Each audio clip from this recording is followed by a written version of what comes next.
रोटी से या तो अपनी भूख मिटा या उसे खिलाकर अपनी गरीबी मिटा। हस्तर जो खाता है एक दिन बाद उसे सोने में उगल देता है। मेरी गलती ने तेरी जान ले ली। जब कोई हस्तर के हाथों मारा जाता है तो उसी के रूह से एक और हस्तर पैदा होता है। हमें उसकी लाश को जलाना होगा। जब कल उसे खाना नहीं मिलेगा तो वो बाहर आएगा। वही सही वक्त होगा अंदर जाने का।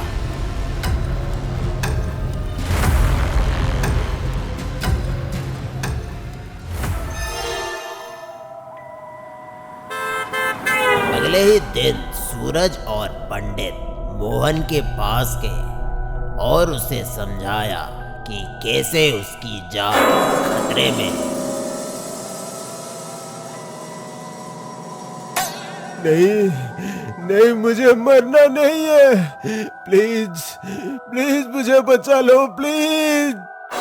हमारे पास सिर्फ आज रात तक का ही वक्त है, इसलिए मैं जैसा बोलूंगा तुम्हें वैसा ही करना पड़ेगा। हस्तर को हराने के लिए जाल बिछाया गया और फिर वो वक्त आया जिसका बेसब्री से इंतजार था।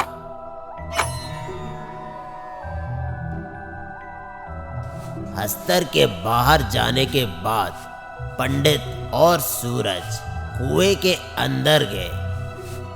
ये कोई कुएं जैसा तो नहीं लग रहा।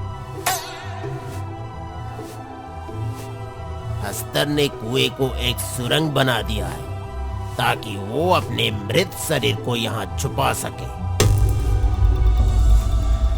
हमें जल्दी उसकी लाश को ढूंढना होगा, कहीं वो वापस ना आ जाए। पंडित और सूरज हस्तर को कुएं के अंदर ढूंढने लगे और दूसरी तरफ मोहन के पास खतरे का दस्तक हुआ,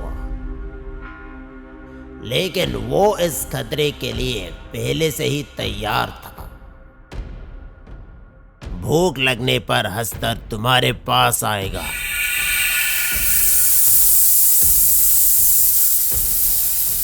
तुम्हें ऐसे दिखाना है जैसे कि तुम सो रहे हो, लेकिन याद रखना तुम्हें नींद में नहीं आना चाहिए, वरना हस्तर तुम्हें हमेशा के लिए सुला देगा।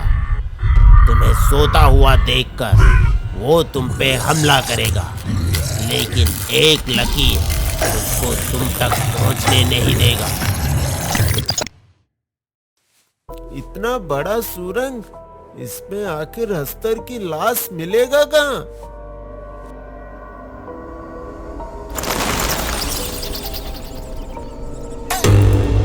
कुछ देर ढूंढने के बाद उनको हस्तर की लाश मिली।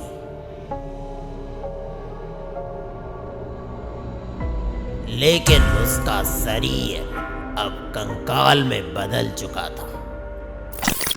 याद रखना, ये लकीर हस्तर को ज्यादा देर नहीं रोक सकता। तुम्हें उसके सामने हिम्मत से काम करना होगा। लेकिन कल रात भोलू के साथ हुए हादसे की वजह से मोहन हिम्मत खो रहा था। बोलू, मुझे माफ कर देना दोस्त, मेरी गलती ने तेरी जान ले ली। और हस्तर को दूर भेजने के लिए हनुमान चालीसा पढ़ने लगा। जय हनुमान ज्ञान गुण सागर, जय कपीस तिहु लोक उजागर, रामदूत अतुलित बल धामा, अंजनी पुत्र पवन सुत नामा, महावीर विक्रम बजरंगी, कुमति निवार सुमति के संगी, कंचन बरन विराज सुबेसा, कानन कुंडल कुंचित केसा। हस्तर भी हनुमान चालीसा को उल्टा पढ़ने लगा ताकि उस पे हनुमान चालीसा का कोई असर ना हो। और ये देखकर मोहन बिल्कुल सुन्न हो गया।